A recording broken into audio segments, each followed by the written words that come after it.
Welcome back my friends. आज हम फिर आधुनिक भारत के अंतर्गत ही अगला टॉपिक जो है देखेंगे माउंटबेटन योजना। यह आज़ादी की पहली जो है आज़ादी से पहले की योजना है। तो इससे पहले हम देखें अगस्त प्रस्ताव को भी देखें, बेवेल योजना को, क्रिप्स मिशन को, सारी चीज़ों में एक चीज़ देखें कि कोई भी प्रस्ताव जो है, कोई भी एक्ट यहाँ लागू नहीं हुआ था। और अंतिम में एक योजना आया था कैबिनेट मिशन, जिसमें देखे कि कुछ योजना को लागू किया गया, जैसे अंतरिम सरकार का गठन हो गया, संविधान सभा की बैठक, ये सब को लागू किया गया। दूसरी तरफ देखे कि जितने अंतरिम सरकार और संविधान सभा की बात जो की गई, मुस्लिम लीग इससे अलग रहा, क्योंकि उसमें पाकिस्तान की कहीं मांग नहीं की गई। एक तरफ पढ़ रहे थे कि उधर द्वितीय विश्व युद्ध, जापान हावी हो रहा था ब्रिटिश पर। तो यहाँ पर देखते हैं कि उसी समय 2-3 घटनाएं हुई थी, जिसके कारण जो है यह माउंटबेटन योजना जो है जल्द भारत में आई। तो इसमें देखेंगे, सबसे पहला देखे थे कि नौसेना विद्रोह, ब्रिटिश सेना के साथ भारतीय सेना दोनों में विद्रोह हुआ था। उसके बाद देखे आज़ाद हिंद फौज के जितने भी सैनिक थे सभी पर जो है मुकदमा चलाया गया, इससे भी आम लोगों में काफ़ी आक्रोश था। तीसरा देखे कि अंतिम सरकार का जो गठन हुआ था, इसमें मुस्लिम की बात नहीं की गई थी, मुस्लिम लीग इससे अलग रहा, जिसके कारण उसमें आक्रोश था। संविधान सभा की बात हुई, उसके कारण भी उसमें आक्रोश था। और यही सब के कारण जो है, और सबसे लास्ट में हम देखेंगे कि इतनी जल्द जरूरत क्यों पड़ी। एक तरफ तो पढ़े थे कि विंस्टन चर्चिल वहाँ के प्रधानमंत्री, और 1945 में क्लीमेंट एटली बने थे जो कि लेबर पार्टी से थे। तो सबसे बड़ी अगर इसकी बात करेंगे घटना की, तो 16 अगस्त 1946 को मुस्लिम लीग के द्वारा मोहम्मद अली जिन्ना के द्वारा प्रत्यक्ष कार्यवाही दिवस मनाया गया। इसी को बोला जाता है डायरेक्ट एक्शन डे मनाया गया। इसमें हम देखेंगे कि अलग अलग क्षेत्रों में जहां भी मुस्लिम बहुल राष्ट्र था वहां पे काफ़ी दंगा फसाद, हजारों की संख्या में लोग मारे गए। यहाँ ऐसी समस्या खड़ी हो गई थी, गृह युद्ध होने तक की समस्या खड़ी हो गई।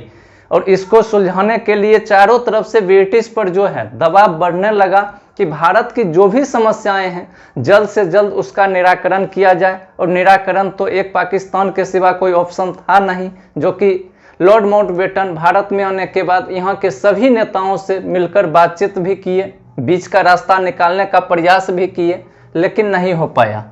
तो इसमें देखेंगे कि घोषणा जो है ब्रिटेन में 20 फरवरी 1947 को ही हो चुकी थी। 20 फरवरी 1947 को लंदन में इसकी घोषणा किया गया था।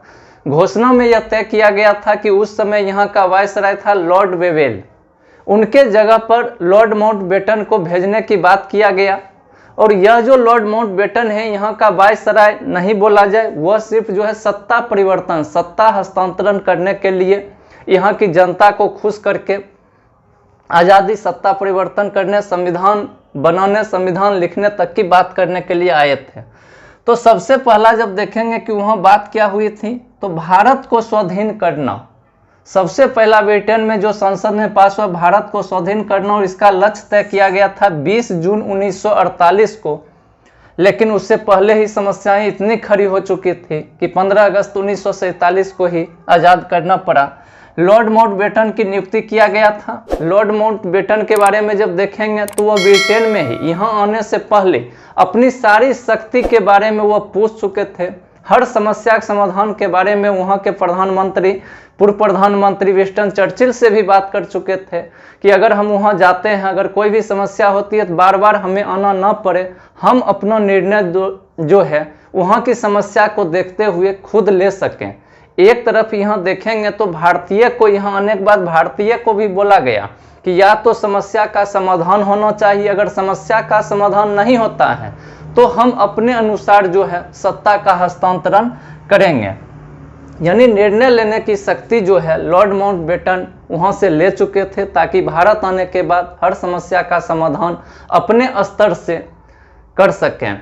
और उसके बाद देखेंगे कि लॉर्ड माउंटबेटन योजना को अन्य नाम से भी जाना जाता है, जैसे देखेंगे बाल्कन प्लान। बाल्कन जो है एक देश का नाम है, छोटी सी कंट्री, उसमें जो है बहुत सारे छोटे छोटे पार्ट में बढ़ चुके थे। इसीलिए इसका दिया गया कि अगर भारत में भी जिस प्रकार की समस्याएं खड़ी थी, अगर उसका सॉल्यूशन नहीं निकाला जाता तो बहुत टुकड़े हो जाते। दूसरा देखेंगे कि डिक्की वर्ड योजना, इसी का नाम है डिक्की वर्ड। यह देखेंगे कि माउंटबेटन का बचपन का नाम है डिक्की वर्ड, उसी के नाम पर जो है इसको डिक्की वर्ड योजना भी कहा जाता है। दूसरा देखेंगे 3 जून 1947, 3 जून की योजना भी बोला जाता है। तो भारत में जो है इसका आगमन होता है 24 मार्च 1947 को। और एक क्वेश्चन और यहाँ पर देखेंगे कि यह जो आगमन होता है, यह माउंटबेटन जो बने हैं, यहाँ का वायसराय जो बने हैं, यह 34वें गवर्नर बने हैं, 34वें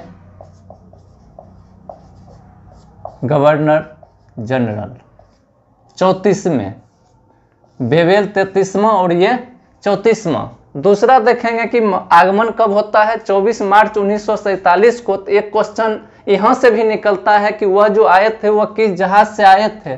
तो देखेंगे उस जहाज का नाम था यार्क MW102, इसी जहाज से आए थे। और आने के बाद जो है इनका सबसे पहला काम हुआ कि कांग्रेस से, मुस्लिम लीग से, अलग अलग सभी नेताओं से मिलने। गांधी जी से इसे मुलाकात नहीं हो पाया, लेकिन जवाहरलाल नेहरू के बाद जो सरदार वल्लभ भाई पटेल से, मोहम्मद अली जिन्ना से, अबुल कलाम आज़ाद से, राजेंद्र प्रसाद, सभी लोग से मिले। इनका उद्देश्य क्या था कि भारत की राजनीतिक समस्या का हल निकालना। इनका सिर्फ उद्देश्य था कि भारत की जो समस्या है, जो इससे पहले कैबिनेट मिशन में अंतिम सरकार की गठन की बात की गई है, संविधान सभा की गठन की बात की गई है, इसको लागू करना। अब देखेंगे कि अंतिम में निष्कर्ष इसका क्या निकलता है। तो निष्कर्ष में देखेंगे कि एक तरफ जब फिर भारत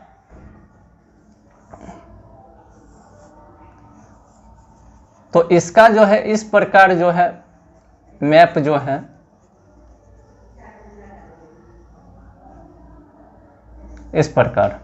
तो यहाँ पर क्या हो गया कि यहाँ पर एक देखेंगे पंजाब पड़ता है। पंजाब जो है अभी भी वर्तमान में देखेंगे 2 भागों में बटा हुआ, एक पंजाब और दूसरा इस साइड देखेंगे बंगाल। कि विभाजन में देखेंगे कि जिस समय पाकिस्तान स्वतंत्र हुआ है उस समय बंगाल का जो 1905 में विभाजन हुआ था, एक को बोला गया था पूर्वी बंगाल और एक को पश्चिमी बंगाल।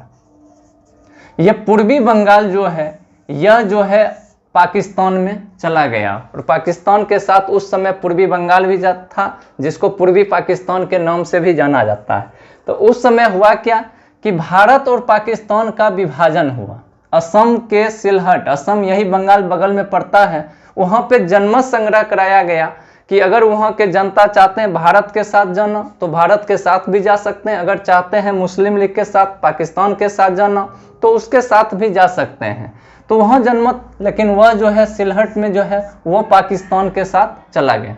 उसके बाद पूर्वी बंगाल जो देखेंगे वो भी पूर्वी पाकिस्तान के रूप में, वो भी पाकिस्तान के साथ ही, चूँकि यहाँ बोला गया था कि यहाँ जो संविधान सभा की बैठक होगी, एक तो भारतीय लोगों की अलग होगी और एक मुस्लिम लीग की अलग होगी, जिसमें बैठक में जो जिधर चाहे जा सकते हैं अपने, इसके लिए उन्हें स्वतंत्र किया गया।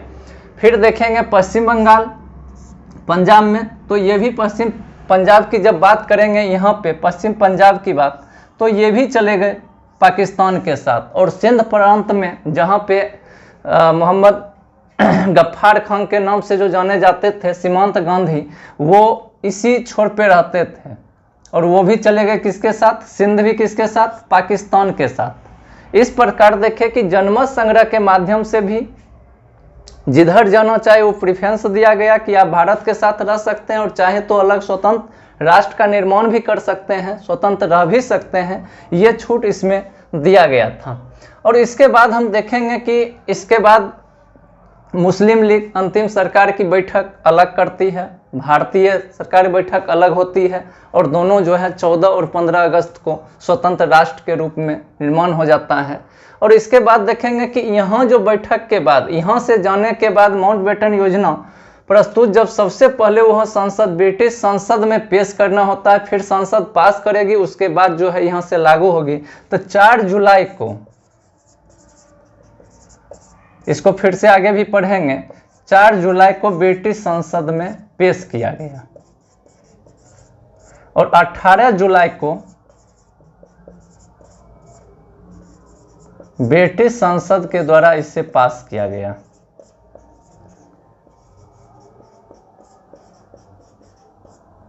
तो इसी में देखें कि यही था लॉर्ड माउंटबेटन योजना। 34वें गवर्नर जनरल के रूप में भारत आए थे और आने के बाद जो है भारत और पाकिस्तान का विभाजन होने के बाद वस्तु स्थिति यहाँ से संसद में, ब्रिटिश संसद में इसको पास किया गया। इस प्रकार माउंटबेटन योजना समाप्त हुआ। धन्यवाद।